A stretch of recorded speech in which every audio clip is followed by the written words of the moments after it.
In a career spanning 3 decades, Rachel Feinstein's sculptures, paintings, and visual art have been shown around the world.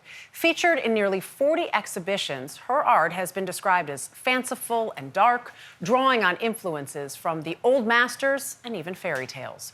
We caught up with Feinstein over the span of 16 months to learn more about her journey from muse to maker.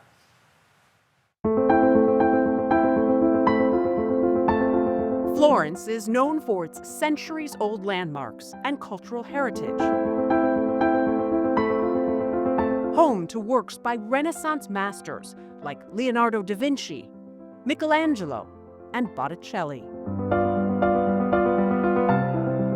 In 2023, New York-based artist Rachel Feinstein would join them. For an artist to show in Florence, to have pieces in Florence. Yes. Was that a dream you had at some point? I think it was so far-fetched that I don't think I actually really did dream it. As part of the exhibition Rachel Feinstein in Florence, 3 museums showcased her work among the classics.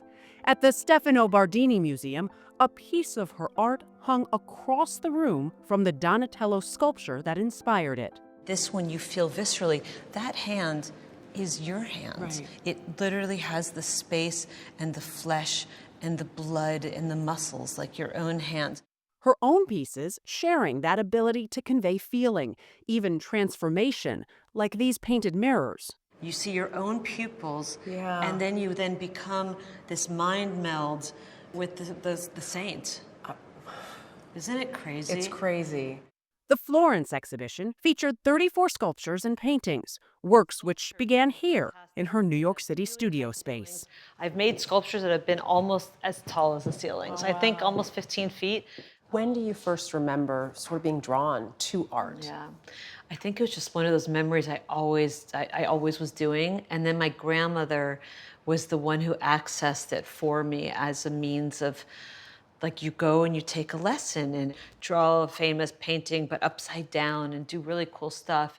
Feinstein grew up in Miami. Her mom was Catholic, her dad Jewish, which was how she was raised. But she did have me baptized without my dad knowing.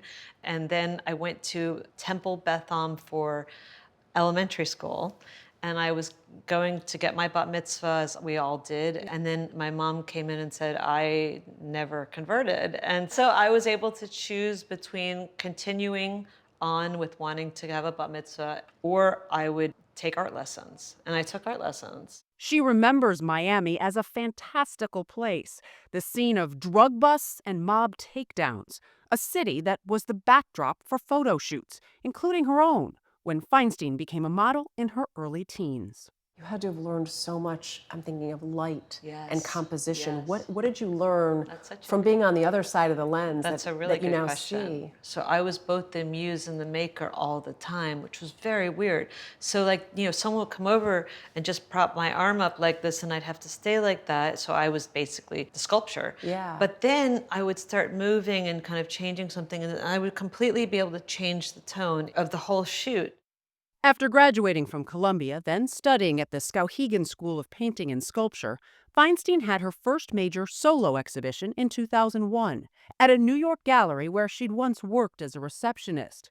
As she emerged in the art world, Feinstein was unwilling to conform to the preconceived notions of others. As women, we were told, well, you shouldn't go to the openings and wear nice clothes. Like, people would actually say that to me. You have to look this way if you want to be an artist. And I thought, I can't not be who I am, which comes from this background with modeling and fashion. And I can't just say this is something I can't do now that I'm a serious artist. So I said, screw it. I'm going to do everything and it's all going to work out okay. Like the artist herself, Feinstein's work doesn't hold back. Some larger than life, reflective of Baroque styles of the 17th and 18th centuries. Her art can also double as commentary, like these figures inspired by the Victoria's Secret runway show, the painted foam sculptures, a departure from the picture-perfect models. Her showing at New York City's Jewish Museum, Maiden Mother Crone, featured this 40-foot wall relief. I'm a very big believer in spiritual. I love this story called the jeweled net of Indra. It's Buddhist, where it's just the idea that each of our souls is a sparkling diamond on a giant net, like out in the cosmos, and that basically we reflect each other.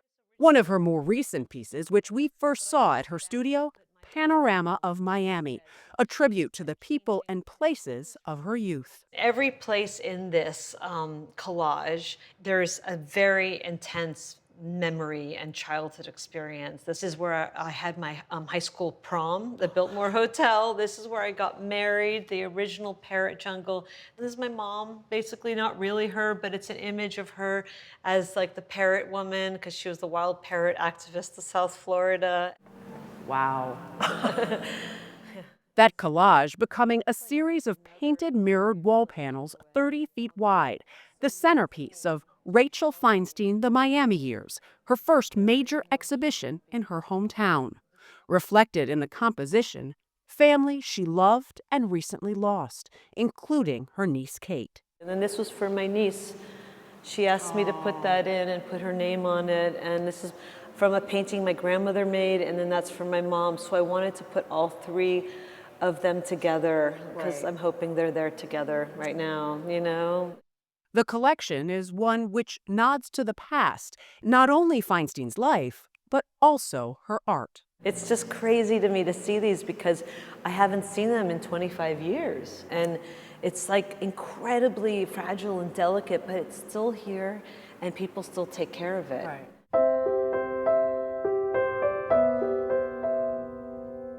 Rachel Feinstein's work is the culmination of layered inspiration, just like her artistic journey.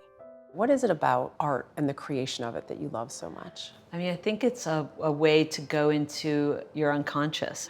You drop away with reality. You forget, it's called the flow. You forget that have to go to the grocery store and you have to buy this food for your dinner party. You just forget. And then you forget also that you're a woman, that you're a 53-year-old woman, and that you grew up in Miami. You just go into this incredible cosmic, like subconscious that everybody can access. Everybody's soul has that.